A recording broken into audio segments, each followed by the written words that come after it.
Bismillahirrahmanirrahim. Assalamualaikum warahmatullahi wabarakatuh. Berjumpa lagi dengan saya dalam kajian literasi pesantren Tafsir Jalalain, masih surat Al-Baqarah. Pertemuan hari ini saya akan membahas tafsir surat Al-Baqarah ayat 8 sampai 10. Yang sebelumnya sudah kita jelaskan bahwa di dalam surat Al-Baqarah itu ada 3 golongan manusia di dalam menghadapi Al-Quran. Ada golongan mukmin, muttaqin, yaitu ayat 1 sampai 5 yang sudah kita jelaskan sebelumnya. Kemudian ada golongan kafir, ayat 6 sampai 7 dari surat Al-Baqarah ini. Kemudian ada golongan munafik, yaitu ayat 8 sampai 20.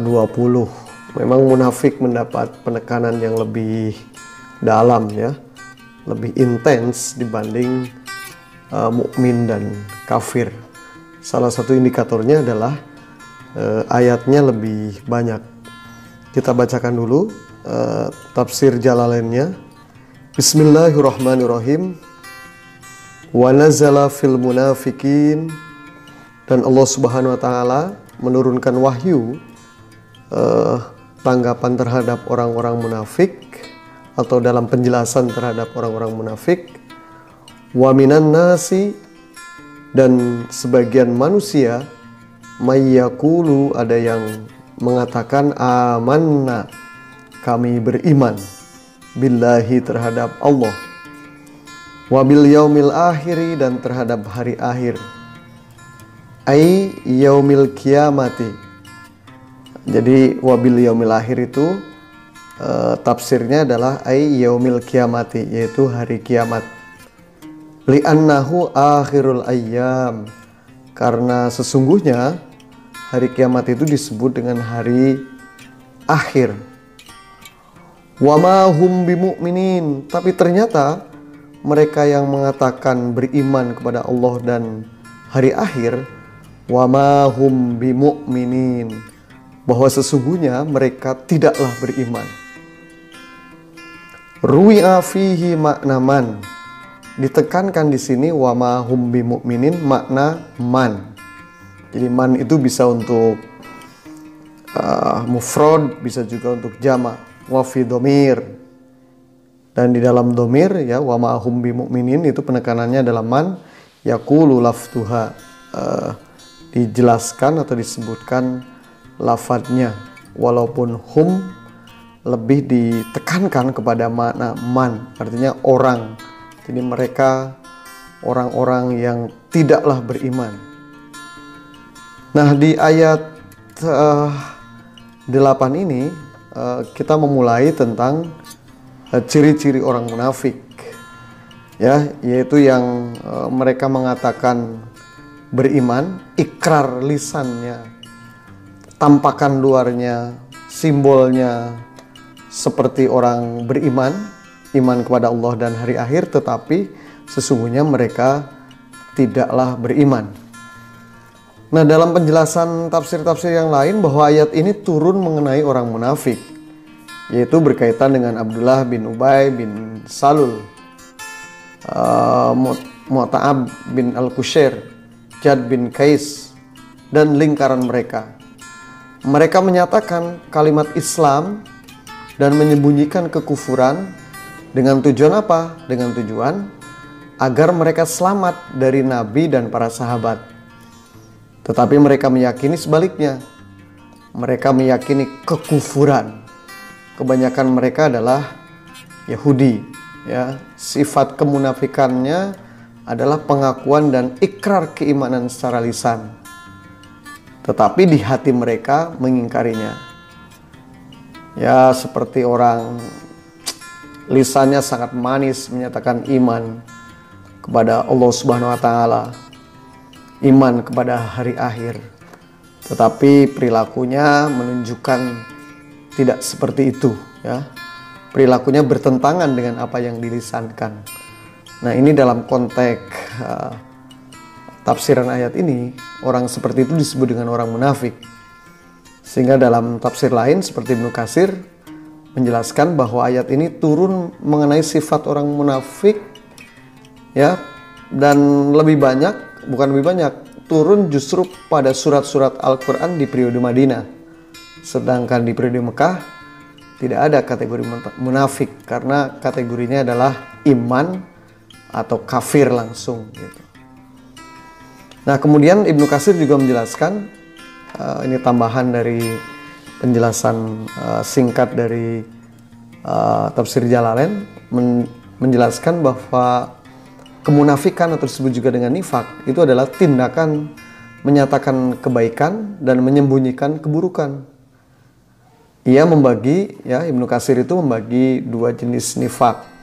Ada nifak i'tiqadi, itu kemunafikan terkait dengan keyakinan, i'tiqad, yang membuat orang munafik kekal di neraka. Ia memang benar-benar mengingkari untuk tidak iman kepada Tuhan, iman kepada Allah Subhanahu wa taala, sehingga kelompok ini itu kekal di neraka. Kemudian yang kedua adalah nifak amali. Nah, ini adalah kemunafikan di dalam perbuatan, yaitu orang yang beriman tetapi melakukan berbagai dosa besar. Itu. Jadi ini juga termasuk munafik. Sehingga munafik itu dalam penjelasan lanjutannya adalah orang yang ucapannya menyalahi perbuatannya, hatinya menyalahi lahirnya, dalamnya menyalahi luarnya, dan tampilannya menyalahi perbuatannya di saat gaib. Dalam teori komunikasi biasa ada yang disebut dengan teori panggung, ya. Teori panggung yang ditemukan atau dipopulerkan oleh Erving Goffman. Jadi ada backstage, ada front stage. Jadi di depan panggung begitu indah kelihatannya, begitu baik, tetapi di belakang panggung sesungguhnya buruk rupa perbuatannya, keyakinannya, ya, motif-motifnya. Tetapi untuk mengelabuhi publik secara luas, maka ucapan, tampilan, pokoknya sangat manis. Tetapi sekali lagi itu bertentangan dengan perilaku dan keyakinan yang diyakini. Itulah yang sesungguhnya disebut dengan munafik. Yang pertama, jadi mengatakan beriman kepada Allah dan Rasulnya, juga iman kepada hari akhir, tapi sesungguhnya mereka tidak beriman. Nah, kita lanjutkan di ayat selanjutnya. Yukhadi'una Allah walladzina amanu. Mereka menipu Allah walladzina amanu, dan orang-orang yang beriman. Bidhari hilafi ma abtanuhu minal kufri, yaitu dengan menampakkan hilafi ma abtanuhu, jadi sesuatu yang bertentangan dengan apa yang disembunyikannya. Jadi apa yang ditampilkan tidak sama dengan apa yang disembunyikannya. Minal kufri, dari kekufuran, dari ingkarnya kepada Allah Subhanahu wa taala.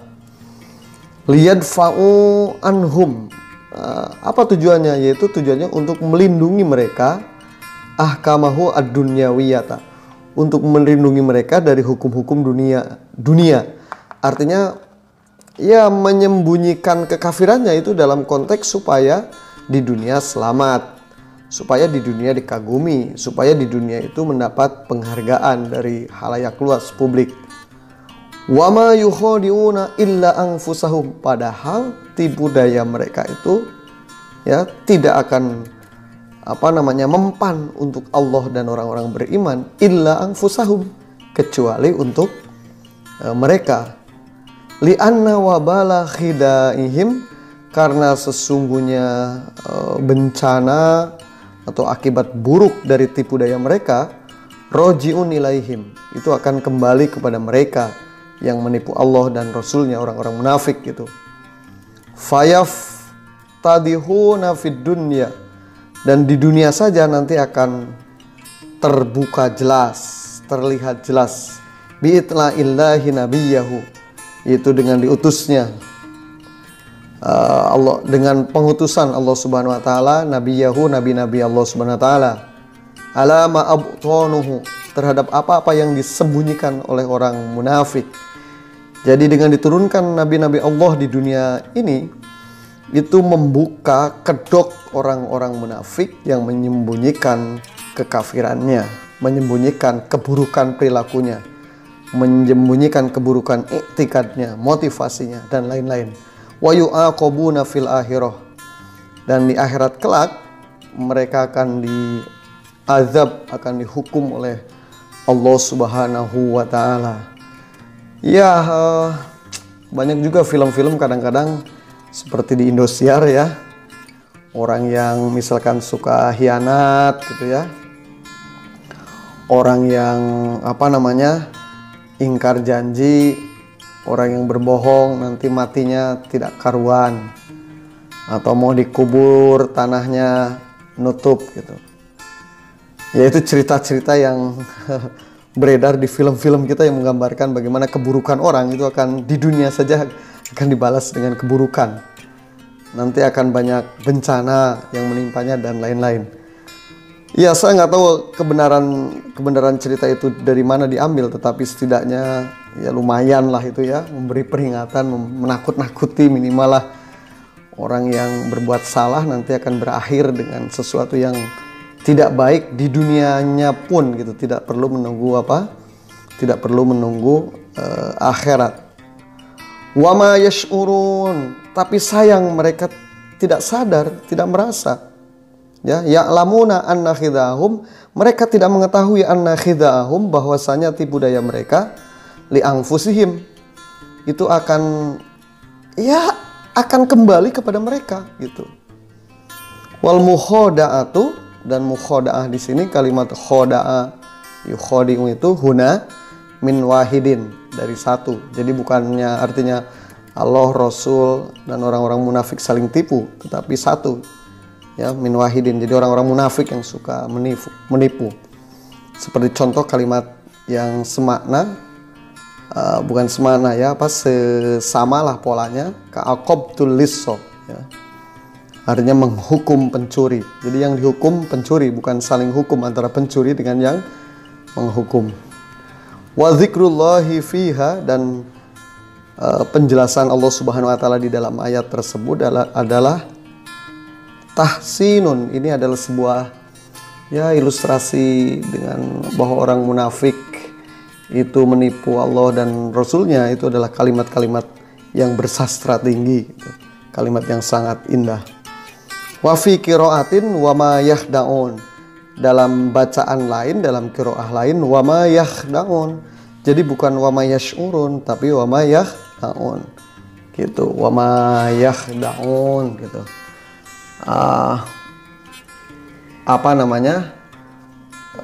Tetapi wa ma yahda'un, tetapi mereka tidak berhasil menipu gitu, menipu. Nah, selanjutnya fi qulubihim, dan di hati orang-orang yang munafik ya, dalam hati-hati orang yang munafik itu marodun, ada penyakit itu. Penyakitnya apa? Syakkun wa nifakun, yaitu penyakit keraguan-raguan, ragu akan kebenaran, ragu akan Tuhan, Allah Subhanahu wa taala dan Rasulnya. Wa nifakun, dan munafik. Fahuwa yumridu qulubahum, dan penyakitnya itu membuat hati orang munafik itu sakit.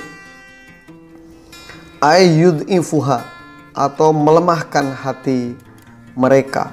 Jadi mereka, orang-orang munafik itu akan ada penyakit di hatinya, yaitu keraguan-raguan dan kemunafikan ya. Yang keraguan-raguan dan kemunafikan itu lambat laun dan pasti itu akan melemahkan hati mereka. Fazadahumullahu maradha, fazadahumullahu maradha. Lalu Allah Subhanahu wa taala menambah lagi penyakitnya. Bima anzalahu minal Qur'an, yaitu dengan apa-apa yang diturunkan dari Al-Quran, likufrihim, karena atas kekafiran mereka, karena atas kekafiran mereka. Artinya dengan diturunkannya ayat-ayat Al-Quran ya, mereka makin sakit bahwa kemunafikan ya, kebodohan gitu ya, yang mereka lakukan itu terkonfirmasi oleh Al-Quran. Walahum, dan balasan bagi orang-orang munafik seperti ini, azabun alim, itu azab yang pedih ya, azab yang apa? Sangat pedih gitu. Adab yang sangat menyakitkan. Azab yang sangat menyakitkan. Bitasdid yukadzibun ya, dengan tasdid ay nabi Allah, yaitu mendustakan nabi-nabi Allah. Wa bitahfif bisa juga dibaca yukadzibun atau dibaca yakdibun bitahfif. Ay fi qaulihim amanna, yaitu mereka dengan menyatakan iman kepada Allah Subhanahu wa taala dan hari akhir, tetapi padahal tidak. Nah, demikian tafsir Jalalain ayat 8 sampai 10 yang mengawali tentang ciri-ciri orang munafik ya.